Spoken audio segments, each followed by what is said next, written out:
Lockdown से पहले गीता के घर का नजारा कुछ ऐसा था कि रोहन ऑफिस जाता था और शिविन स्कूल। जिनके घर से जाने के बाद गीता काम खत्म करके बाकी समय आराम करती थी। लेकिन लॉकडाउन के बाद ऑफिस और स्कूल घर में ही खुल गए और इससे गीता का हाल वो तो आपको देखने में ही मजा आएगा। शिविन, ओ शिविन, महाराज उठने के लिए क्या 21 तोपों की सलामी लेंगे? अरे बिस्तर से बाहर निकल, ऑनलाइन क्लास स्टार्ट होने वाली है। अरे तुम भी हद करती हो, स्पीकर की तरह चिल्लाने की क्या जरूरत है? दिख नहीं रहा मेरी कॉन्फ्रेंस चल रही है। अब कैमरा और स्पीकर ऑन कर रहा हूँ, मुझे कोई शोर नहीं चाहिए। इस पर जैसे ही रोहन लैपटॉप का कैमरा और स्पीकर ऑन करता है तभी कुकर की सीटी बजती है। करा लो अब इसे चुप। लॉकडाउन नहीं हुआ, मेरी मौत का फरमान जारी हो गया। दोनों बाप बेटे ने नाक में दम किया हुआ है। ऐसा बोलकर गीता वहां से शिविन के कमरे में पहुंच जाती है, जहां शिविन अभी भी सो रहा होता है। ओ आलसी, अब अगर 5 मिनट में नहीं उठाना तो आज तेरा गेम और यूट्यूब कैंसिल। माँ की बात सुनकर शिविन बिना 1 मिनट गंवाए उठ खड़ा होता है। उठ गया, अभी नागर भी आता हूँ। ये नाटक नहीं और मुंह पर गीला कपड़ा मार और पढ़ने बैठ। शिविन की ऑनलाइन क्लास स्टार्ट हो जाती है, जिस पर गीता उसे वहां बिठाकर रसोई में चली जाती है। थोड़ी देर में उसे कमरे से कुछ आवाज सुनाई देती है, जिसे सुनकर वो कमरे में वापस आती है। हाय राम, तुझे क्लास अटेंड करने के लिए बोला था, कैमरा ऑफ करके बिस्तर पर नाचने के लिए नहीं बोला था। मम्मी मुझे कुछ समझ नहीं आ रहा, आप बाद में पढ़ा देना ना, वैसे भी अटेंडेंस तो लगी गई है। हाँ बेटा जरूर, बन जा तू, अभी से हम सबका बाप बन जा। अरे नहीं मतलब कहाँ से लाते हो इतना दिमाग, और पढ़ाई करते हुए ये चला कहाँ जाता है?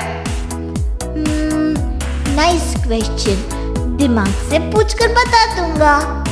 शिविन की बातों से परेशान होकर गीता उसे मारने के लिए जैसे ही आगे बढ़ती है तभी वो कमरे से बाहर भाग जाता है।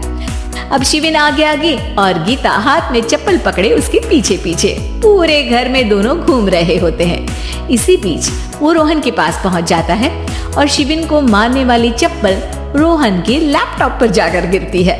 ओए माँ! मम्मी, अब पापा को चप्पल मार रही हो? वो आज तक के रिपोर्टर, चुपचाप जाकर क्लास अटेंड कर ले, नहीं तो अगली तेरे पीछे लगेगी। इस पर शिविन वहां से चला जाता है, जिसके बाद रोहन गीता से कहता है, इस सर्कस के लिए कुछ बोलना चाहोगी? अरे क्या करूं, जब से तुम दोनों घर में रहने लगे हो, घर अपने आप ही सर्कस बन गया है और मैं तुम्हारी नौकर। कभी बेटी को संभालो तो कभी बाप के नखरे उठाओ। इन्हीं सब उथल पुथल में दिन बीतते रहते हैं, जिसमें हर रोज घर के अंदर कुछ नया सियप्पा खड़ा मिलता है, जो ज्यादातर शिविन और रोहन की ऑनलाइन स्कूल और ऑफिस से रिलेटेड ही होता है। एक सुबह, शिविन चलो, आज की क्लास जल्दी है। कैमरा ऑफ करके आप अटेंड कर लो। अरे ऐसे छित्तर पड़ेंगे, दादी नानी सब एक साथ याद आ जाएंगी।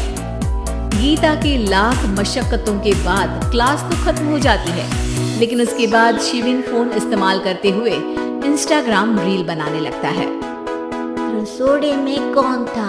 तुम थी, मैं थी, कौन था? हाँ, मैं गरीब हूँ। अरे ओ गरीब के बेटे, आजा, मैं बनाती हूँ तुझे गरीब। मैं बताती हूँ रसोड़े में कौन था। पढ़ाई करने बोलो तो इनकी माँ मर जाती है, और ये पागलपंतियाँ जितनी मर्जी करा लो। गीता शिविन को डांट रही होती है, तभी रोहन बीच में बोल पड़ता है। अरे बच्चा ही तो है, इतना गुस्सा क्यों कर रही हो? बेटे का साथ देने की इसी एक कोशिश में अब शिविन के साथ साथ रोहन भी गीता के गुस्से की सूली पर चढ़ जाता है। अगर बेटे पर इतना ही प्यार आ रहा है तो इसे क्लास अटेंड क्यों नहीं कराते, इसका होमवर्क क्यों नहीं कराते? उस समय तो बहुत जल्दी मीटिंग आ जाती है, वो काम मैं करूं और यहाँ इस बेफिजूल की चीज में तरफदारी करके बन जाओ महान। हे भगवान, कोई तो इनके ऑफिस और स्कूल खुलवाओ, मैं इन्हें और घर में नहीं सह सकती। मैं कुछ और मांग लेती, क्योंकि तुम्हारी ये विश इस साल तो पूरी होने से रही, कोरोना। हाय नास पिटे ने जिंदगी ही बर्बाद कर दी। खाए कोई पचाए कोई, कल मुझे चुन चुन कर सबको मेरी बद्दुआ लगेगी।